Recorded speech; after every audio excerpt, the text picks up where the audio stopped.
My dear brothers and sisters, 사랑하는 형제 자매 여러분, 제가 12살 때 제 가족은 스웨덴 남쪽 해변가에 있는 괴테보그라는 도시에 살았습니다. 당시 저희가 다니던 교회는 큰 가정집을 리모델링한 곳이었습니다. 어느 일요일 교회에 들어서자 지부에서 저와 함께 유일한 집사였던 스테판이 조금 흥분된 눈빛으로 저를 맞이했습니다. 스테판은 예배당 뒤쪽에 칸막이로 가려진 확장 공간으로 저를 데려가더니 주머니에서 커다란 폭죽과 성냥을 꺼내 보여주었습니다. 10대 특유의 허세로 저는 폭죽을 들고 긴 초록색 심지에 불을 붙였습니다. 사실 폭죽이 터지기 전에 심지에 붙은 불을 끌 심산이었습니다.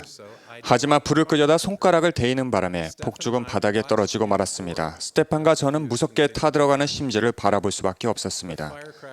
폭죽이 터졌고 자욱한 연기와 화약 냄새가 확장 공간과 예배당을 채웠습니다.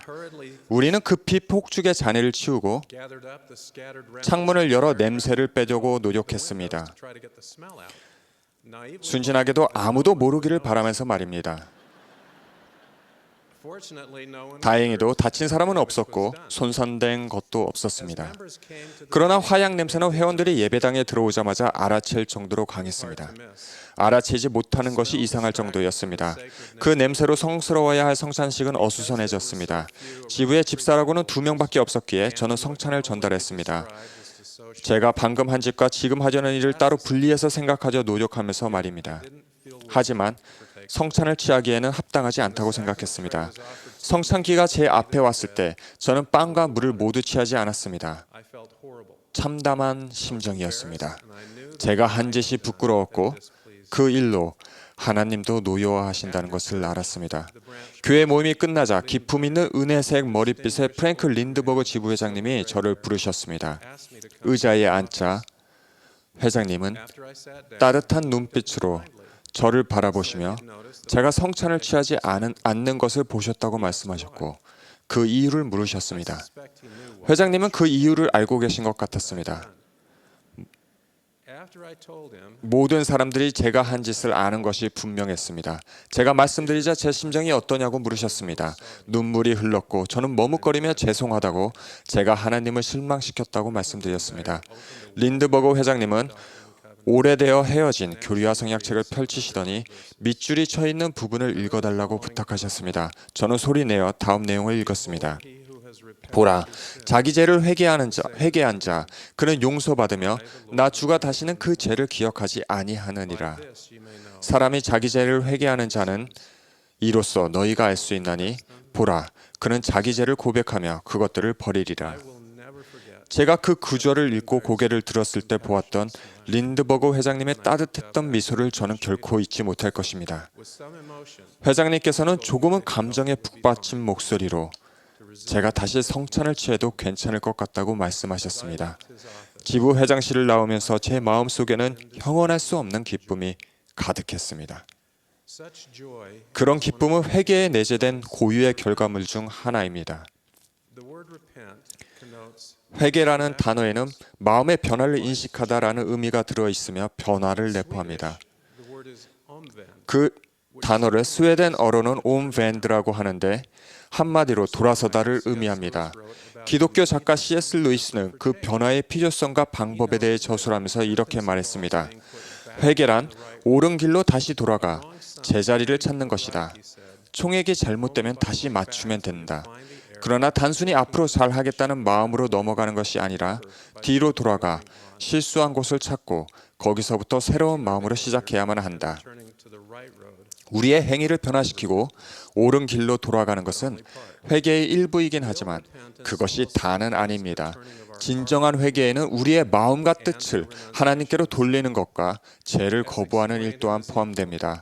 에스겔에 설명되어 있듯이 회개란 돌이켜 죄에서 떠나서 정의와 공의로 행하여 저당물을 도로 주며 생명의 율례를 지켜 행하여 죄악을 범하지 아니하는 것입니다.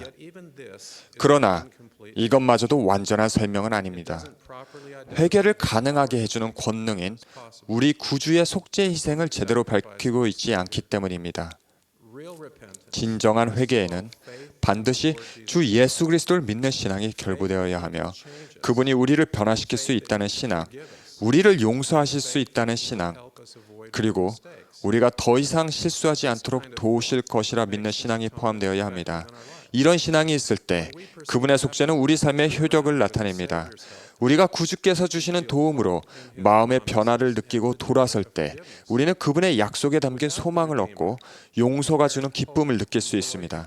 구속주가 없다면 회개에 내재된 소망과 기쁨은 사라져버리며 회개는 보잘것없는 행동의 수정에 불과합니다.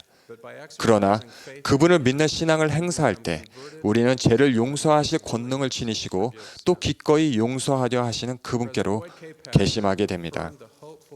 보이드 K 패커 회장님은 지난 2015년 4월 그분이 마지막으로 참여하신 연차 대회에서 회개라는 희망찬 약속을 확언하셨습니다. 그분은 구주의 속죄에 깃든 치유의 권능을 말씀하셨는데 그 말씀은 마치 그분이 반세기 동안 사도직을 수행하시면서 얻은 지혜의 집약과도 같았습니다. 패커 회장님은 이렇게 말씀하셨습니다. 속죄는 아무런 자국도 흔적도 남기지 않습니다. 속죄가 고치면 고쳐집니다. 속죄는 치유할 뿐이며 치유된 것은 변하지 않습니다. 이어서 이렇게 말씀하셨습니다. 속죄는 우리 한 사람 한 사람 모두를 개선할 수 있으며 흉터를 남기지 않습니다. 이는 우리가 무슨 일을 했든 어디에 있었든 무슨 일이 있었든 간에 우리가 진심으로 회개한다면 구주께서 속죄하시라 약속하셨다는 뜻입니다. 그 문제는 구주께서 속죄를 하셨을 때 해결되었습니다. 속죄는 얼마나 어렵든 오래되었든 또 얼마나 많이 반복되었는가에 상관없이 모든 죄를 깨끗이 씻어낼 수 있습니다. 여러분과 제게 있어서 구주의 속죄의 영향력은 그 폭과 깊이 모두 무한합니다. 그러나 우리는 결코 속죄를 강요받지 않을 것입니다. 선지자 리아이가 설명했듯이 우리는 선악을 분별할 수 있을 만큼 충분히 가르침을 받았기에 자유로이 만인의 크신 중보자를 통하여 자유와 영생을 택하거나 사로잡힘과 죽음을 택할 수도 있습니다. 다시 말해서 회개는 선택입니다. 우리는 다른 선택을 할 수도 있는데 때때로 정말 그렇기도 합니다. 그런 선택들은 본질적으로 나쁘게 보이지 않을 수도 있지만 진정으로 뉘우치고 참회하려는 마음을 갖지 못하게 하기에 진정한 회개에서 멀어지게 만듭니다. 예를 들어 다른 사람을 비난하기로 선택할 수 있습니다. 괴테보그에 살던 12살짜리의 소년의 입장에서 저는 스테반을 비난할 수도 있었습니다. 애초에 큰 폭죽과 성냥을 교회에 가져온 것은 스테판이었습니다. 그러나 다른 사람을 비난하는 것은 그것이 정당하다 할지라도 우리의 행위에 대한 변명의 여지를 만듭니다. 다른 사람을 비난함으로써 우리가 한 행위에 대한 책임을 다른 이들에게 전가하게 되는 것입니다. 책임이 전가될 때 우리 스스로 행할 필요성과 행할 능력은 모두 약화됩니다. 우리는 스스로를 독립적인 행동을 행사할 수 있는 주체가 아니라 불운한 피해자로 만들게 됩니다. 회개에서 멀어지게 하는 또 다른 선택은 우리의 잘못을 축소시키는 것입니다. 괴테보그의 폭죽 사건에서 다친 사람은 없었고 별다른 피해도 입지 않았으며 성찬식도 그대로 열렸습니다. 그러므로 회개할 만한 일은 없다고 생각하기가 쉬웠을 것입니다. 그러나 비록 즉각적으로 드러나는 일은 없다 할지라도 우리의 잘못을 축소시키는 행위는 잘못을 인정하고 변화하겠다는 동기를 앗아갑니다. 이런 사고는 우리의 잘못과 죄의 영원한 결과가 따른다는 것을 인식하지 못하게 만듭니다.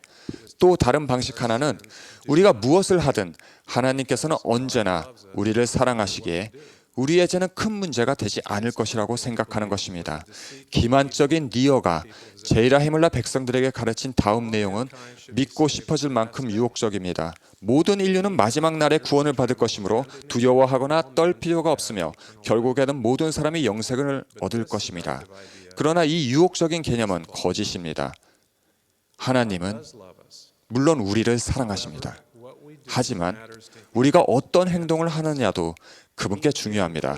그분께서는 우리가 어떻게 행동해야 하는지에 대한 분명한 지침을 주셨습니다. 우리는 그것을 계명이라 부릅니다. 그분의 승인과 우리의 영생은 우리의 행동에 달려 있습니다. 우리가 기꺼이 겸손한 마음으로 진정한 회개를 구하느냐를 포함해서 말입니다. 게다가 우리가 하나님과 그분의 계명을 분리해서 생각하려 할 때 우리는 참된 회개에서 멀어집니다. 결국 만약 성찬이 성스러운 것이 아니라면 폭죽 냄새가 그 괴테보고의 성찬식에 지장을 주는 것도 별 문제가 되지는 않았을 것입니다. 우리는 계명을 주신 이가 하나님이라는 사실을 무시하거나 묵살함으로써 죄를 가벼이 여기는 일을 조심해야 합니다. 진정한 회개에는 구주의 신성과 그분이 이 후기에 이끄시는 사업의 참됨에 대한 이해가 요구됩니다. 변명을 하는 대신 회개하기를 선택합시다. 회개를 통해 우리는 탕자의 비유에서와 같이 우리 자신을 되찾을 수 있으며 우리의 행동이 갖는 영원한 중요성에 대해 숙고해 볼 수 있습니다. 우리의 죄가 우리의 영원한 행복에 어떤 영향을 미칠 수 있는지를 이해할 때 우리는 진정 참회하게 될 뿐만 아니라 더 나아지고자 노력하게 됩니다. 유혹에 직면했을 때 우리는 좀 더 윌리엄 셰익스피어의 다음 이야기로 자문해보게 될 것입니다. 지금 유혹받고 있는 이 일에서 나는 무엇을 얻는가? 허황된 꿈, 한 번의 날숨, 스쳐 지나가는 쾌락뿐이지. 한순간의 기쁨을 얻고 일주일 동안 고통 속에 살려는가? 잠시 동안의 기쁨을 주는 장난감을 얻기 위해 영원한 운명을 포기하려는가? 만일 우리가 잠시 동안의 즐거움을 주는 장난감 때문에 영혼에 대한 시각을 잃었다면 회개하기로 선택할 수 있습니다. 예수 그리스도의 속죄 덕분에 우리에게는 기회가 있습니다. 비유적으로 우리가 어리석은 마음으로 사버린 장난감은 환불이 가능하며 우리는 다시 영혼에 대한 소망을 되찾을 수 있습니다. 구주께서는 이렇게 묘사하셨습니다. 이는 보라, 주 너희 구속주가 육체로 죽음을 겪었습니다. 그런즉 그는 모든 사람이 회개하여 자기에게 나아오게 하려고 모든 사람의 고통을 겪었느니라. 예수 그리스도께서는 우리의 죄값을 치르셨기에 우리를 용서하실 수 있습니다. 우리의 구속주께서는 비길 데 없는 연민과 사랑을 지니셨기에 용서하기를 선택하십니다. 우리 구주께서는 용서하기 원하십니다. 그것이 그분의 신성한 특성 가운데 하나이기 때문입니다. 그리고 선한 목자가 그러하듯이 그분은 우리가 회개하기로 선택할 때 기뻐하십니다. 우리가 저지른 일 때문에 하나님의 뜻대로 하는 근심 속에 있다 해도 회개하기로 선택할 때 우리는 즉시 구주를 우리 삶에 초대하게 됩니다. 엠뮬레크가 가르쳤듯이 참으로 너희가 나아와 더 이상 너희 마음을 완악하게 하지 말기를 바라노니 이는 보라 지금이 너희의 구원의 때와 날임이라. 그러므로 너희가 회개하고 너희 마음을 완악하게 하지 아니하면 즉시로 위대한 구속의 계획이 너희에게 이루어지리라. 우리가 저지른 일 때문에 하나님의 뜻대로 하는 근심을 느끼게 될 때 우리는 그와 동시에 구주께서 내미시는 도움의 손길에서 얻는 기쁨을 느낄 수 있습니다. 우리가 회개할 수 있다는 사실은 복음이 주는 기쁜 소식입니다. 죄책감은 씻기워질 수 있습니다. 기쁨으로 가득 차고 제사함을 받으며 양심의 평안을 얻을 수 있습니다. 절망감과 죄의 속박에서 자유로워질 수 있습니다. 우리는 하나님의 놀라운 빛으로 채워지며 더 이상 고통을 받지 아니할 수 있습니다. 우리의 구주 덕분에 회개가 가능해졌을 뿐만 아니라 회개가 우리에게 기쁜 일이 되었습니다. 저는 그 폭죽 사건 이후 지부 회장실에서 저를 감쌌던 그 느낌을 아직도 기억합니다. 저는 제가 용서받았음을 알았습니다. 제 죄책감은 사라졌고 우울함은 날아가 버렸으며 제 마음이 빛으로 채워지는 것을 느꼈습니다. 형제 자매 여러분, 이 대회를 마치면서 여러분이 삶에서 더 큰 기쁨을 느끼시기를 권유합니다. 예수 그리스도의 속죄가 실제한다는 지식에서 오는 기쁨, 구주께서 우리를 용서하실 수 있는 능력을 지니셨으며 기꺼이 우리를 용서하시기 원하신다는 사실에서 오는 기쁨, 그리고 회개하기로 선택할 때 오는 기쁨을 느끼시기 바랍니다. 구주의 가르침을 따름으로써 기쁨으로 구원의 우물들에서 물을 기릅시다. 우리가 회개하고 죄를 버리며 우리의 마음과 뜻을 돌이켜 구주를 따르기로 선택하기를 바랍니다. 그분께서 살아계신 존재이심을 간증합니다. 저는 그분의 비할 데 없는 연민과 자비와 사랑의 증인이자 이를 수없이 반복해서 받은 수혜자입니다. 그분의 속죄에서 오는 구속의 축복이 여러분에게 임하기를 예수 그리스도의 이름으로 간구합니다.